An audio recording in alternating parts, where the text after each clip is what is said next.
Hello दोस्तों, आज की एक और नई वीडियो में आपका स्वागत है। अगर आप किसी खास टॉपिक पर वीडियो देखना चाहते हैं, तो कृपया कमेंट करके हमें जरूर बताएं। तो चलिए देखते हैं आज की वीडियो में क्या है। गांव का नाम था अमृतपुर, एक छोटा सा शांतिपूर्ण गांव जहां सब एक दूसरे से मिलकर रहते थे। गांव में मोहन नामक गडरिया और उसके सबसे अच्छे दोस्त रोहन की दोस्ती बहुत गहरी थी। मोहन के पास बहुत सारी भेड़ें थीं और उन सभी में सबसे प्यारी भेड़ थी जिसका नाम था लाली। लाली मोहन की सबसे पुरानी और प्यारी भेड़ थी जिसे मोहन हमेशा अपने साथ रखता था। वह अपने जीवन के हर छोटे बड़े पल में लाली को शामिल करता था, जैसे किसी मित्र को शामिल किया जाता है। एक दिन मोहन और रोहन खेतों में काम कर रहे थे। अचानक मोहन की नजर लाली पर पड़ी, लेकिन कुछ ही देर बाद वह गायब हो गई। मोहन बुरी तरह घबरा गया और दौड़ते हुए लाली को ढूंढने लगा। रोहन, लाली कहाँ है? मोहन का चेहरा चिंता से भरा था। मोहन ने रोहन से पूछा कि तुमने उसे कहीं देखा था? हम मुझे कहीं नहीं दिख रही। मुझे डर है कि कुछ गलत हो सकता है। दोनों दोस्त पूरी तरह से चिंता में थे। वे हर जगह लाली को ढूंढने लगे, गांव के हर कोने में, खेतों में और जंगल के आसपास, लेकिन लाली का कहीं भी कोई पता नहीं चला। फिर दोनों दोस्त ने बातें कि हमें उसे ढूंढना ही होगा, चाहे कुछ भी हो। वह कहीं ना कहीं तो होगी। रोहन ने मोहन को समझाते हुए कहा कि हम दोनों मिलकर उसे जरूर ढूंढ लेंगे। 80 और वीडियो देखने के लिए चैनल को सब्सक्राइब करें, लाइक करें और शेयर करें। बहुत टाइम के बाद लाली को खोजते खोजते दोनों दोस्त जंगल में पहुंच गए। यह जंगल गांव से बहुत दूर था और वहां की हवा और वातावरण कुछ अलग ही था।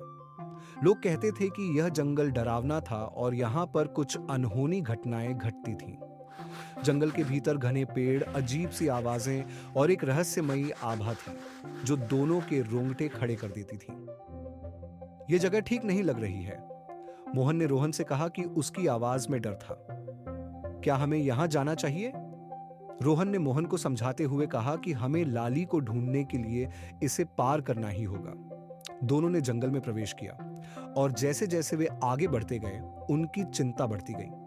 हवा की आवाज और पेड़ों के झरने की आवाजें उनके दिल की धड़कन को तेज कर रही थीं। इसी बीच एक अजीब सी हलचल हुई और एक रहस्यमयी धुआं सा जंगल में फैल गया। दोनों दोस्त रुके और चौकस हो गए। तभी उन्हें एक हल्की सी रोशनी दिखाई दी जो किसी घर से आ रही थी। क्या वह घर होगा?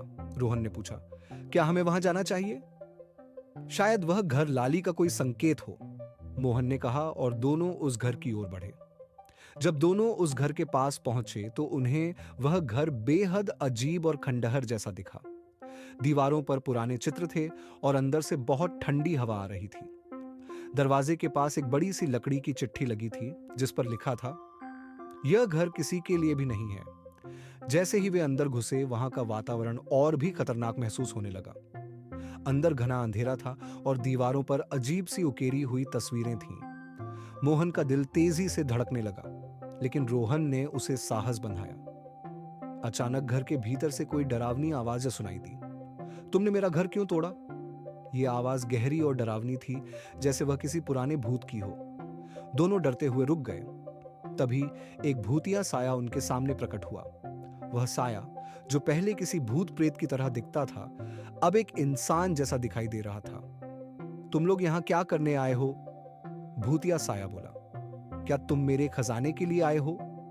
मोहन ने बिना डरे कहा कि हम लाली को ढूंढने आए हैं। लाली तुम्हारे लिए नहीं, बल्कि मेरे लिए है। साया हंसते हुए बोला। अगर तुम उसे बचाना चाहते हो तो तुम्हें मेरे खजाने को ले जाना होगा। साया ने आगे कहा, इस जंगल के खजाने में एक बहुत बड़ी ताकत है। अगर तुम उसे चाहते हो तो मेरे नियमों का पालन करना होगा। लेकिन याद रखना, खजाना हासिल करना आसान नहीं है। रोहन ने चिल्लाया के कहा, हम खजाना नहीं चाहते। हम लाली को बचाना चाहते हैं और हमें तुमसे कोई खजाना नहीं चाहिए। भूतिया साया भी चिल्लाकर बोला, तो फिर तुम दोनों को यह रास्ता छोड़ देना चाहिए, क्योंकि यहां कुछ ऐसा है जो तुम नहीं समझ सकते।